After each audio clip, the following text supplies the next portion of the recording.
digo, más todavía en situaciones, digamos, de dificultad política. Pues si tú estás en un momento de ascenso y crees que vas a sacar mucho, probablemente eso es distinto.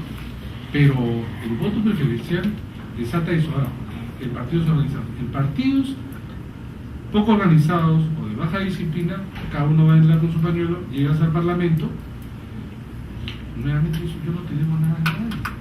Olvídese, que la otra la cosa es distinta, tenemos en otros partidos así. O sea, conversando en la mañana con gente de lo que era Alianza para el Gran Cambio, creo que Yudecín, o sea, le dice algo PPK, señor, usted se terminó su... bien, la hizo bien, gracias, no le debo nada. O sea, y eso es sumamente importante en la política, porque tiene que ver algo así como, ¿cuál es tu fuente de poder? Esa es, al final de cuentas, la pregunta o la respuesta que te da. ¿Cuál es tu fuente de poder?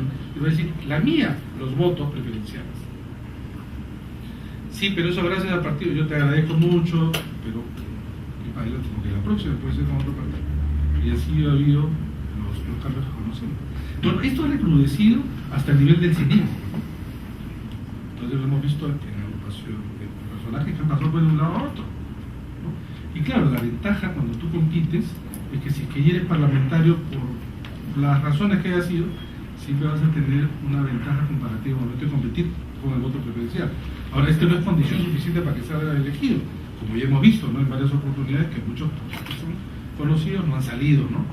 Y otros que han hecho esfuerzos desnudados, siendo no personas conocidas, digamos, en ámbitos mayores, lograr crear sus núcleos de votación suficiente, ¿no? Entonces, pero aquí hay un tema entonces de representación, en términos institucionales. Yo sí creo que, por ejemplo, el Jurado Nacional de Elecciones debería ser mucho más exigente en la verificación de los requisitos formales. Yo no digo más normas, solo con que sea exigente. ¿Y sabe lo que significa eso? Si a mí me viene un partido y me dice, yo le entrego a usted 78 comités provinciales con las 140.000 firmas que lo hace así en la OMPE, y etcétera, etcétera. Yo solo lo que vería son los comités provinciales. Yo me acuerdo que en el año 2005, con esta misma idea de ser exigente en los comités provinciales, ustedes saben lo que significa, pues, mantener comités en las diferentes partes del país. Eso no es poca cosa, ¿no?, por más que sea elecciones. La República, recuerdo que hizo una pequeña investigación, simplemente se fue acá, Canta, creo, y según el registro había 18 partidos. Tocó la puerta en donde supuestamente son locales, la gente ni sabía que ese era parte del partido. O sea, si es que en las firmas hay falsificación, olvídense del comité. Pero ¿saben cuál es la diferencia? Que siempre en lo de las firmas, siempre va a haber firmas falsas, siempre, ¿no? Eso es de cajón. Si no eran firmas falsas, contaría nada más y se acabó. Siempre hay, y todos los partidos lo tienen. Sea porque la gente les engaña, sea porque falsifican. De una u otra, pero siempre hay firmas falsas. Lo que dice la ley es, dame tantas válidas. Yo te doy 1.000.000. Si de esas 45.000 son válidas, pasaste. Si tienes 850.000 falsificadas, no importa. ¿No es cierto? Todos son falsas. Pero todos los partidos de una manera entregan firmas falsas. Pero una cosa distinta es porque no le puedes responsabilizar al partido, porque si yo te doy los planillos, tú puedes decir, la gente me ha engañado. No hay manera casi de poder responsabilizar. Pero distinto es, pues, un comité, donde el comité como mínimo son 50 militantes, y hay un secretario general y un encargado de la economía, que va a decir, y estos fácilmente, pues, hasta denuncia penal, no se hace nada.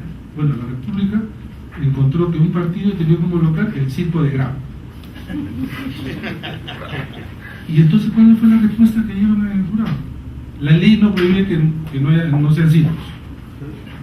Pero entonces yo le decía, sí, pero la ley dice que si un partido es ilegalizado, cierran los locales. Le decía que cierra el circo, ¿no? Entonces, ante respuestas absurdas, preguntas absurdas, ¿no? Entonces, lo que quiero decir es que se debería ser más exigente. Y el APRA, como los partidos, digamos, de más tradición, etcétera, deberían ser exigentes en eso. Porque ¿saben qué? ese es el punto de partida de toda una cadena, porque partidos inscritos, entonces sin sustento, son partidos que venden, es un mercado persa. Partidos que además, al haber esta mercantilización de la inscripción, del voto y las candidaturas, no solamente empobrecen, sino envilecen la política. Y cuando los medios de comunicación capturan un hecho y se convierte en escándalo, ¿la imagen para quién es? Para ese partido que debe desaparecer, no es para el conjunto de partidos, para el conjunto de partidos.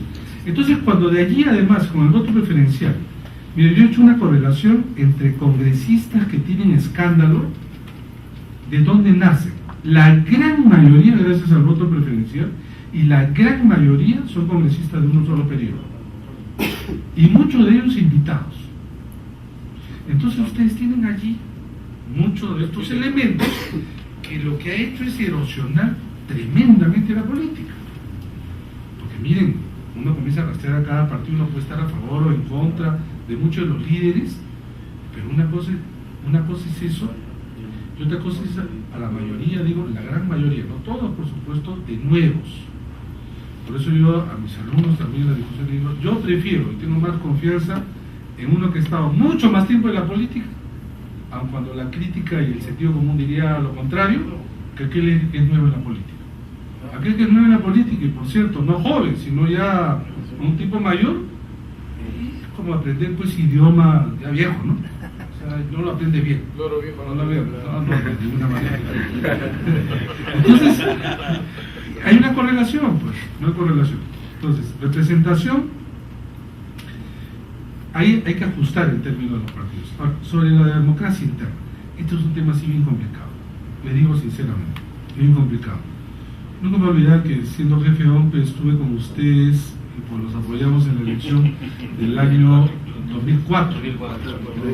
Dormimos con ustedes un par de noches por lo menos, así que conozco por dentro también conozco.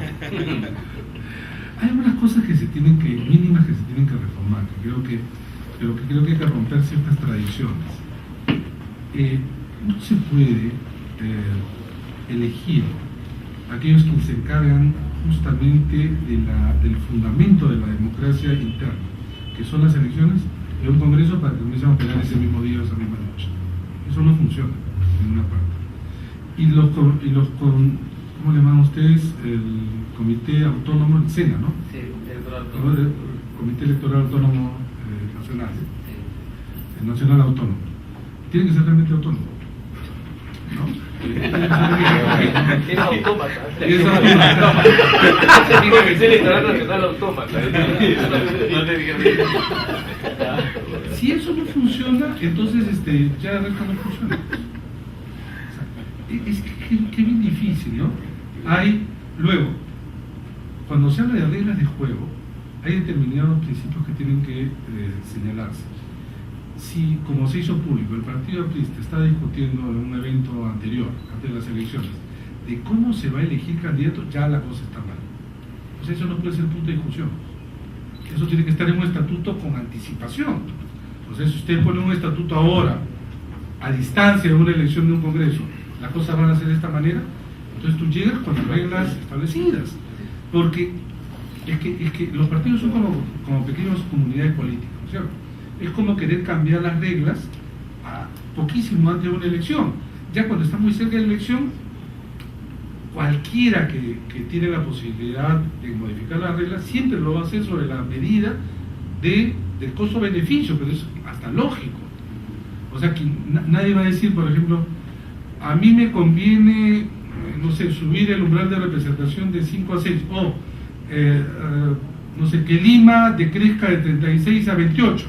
Si yo soy limeño, voy a decir, no, de ninguna manera, ¿no? Entonces, lo que quiero decir es que las reglas tienen que estar siempre establecidas desde antes. Si ustedes llegan, como llegan todos los partidos, a discutir, pues, no sé, pues un comité ejecutivo nacional o la instancia que corresponda, sobre las reglas previas cuando tienen el Congreso ahorita, ya van muertos. Van muertos en el sentido de que van a tener siempre heridos, si no muertos. Van de todas maneras a perder algo. Y eso resquebraja, obviamente trae consecuencias negativas al propio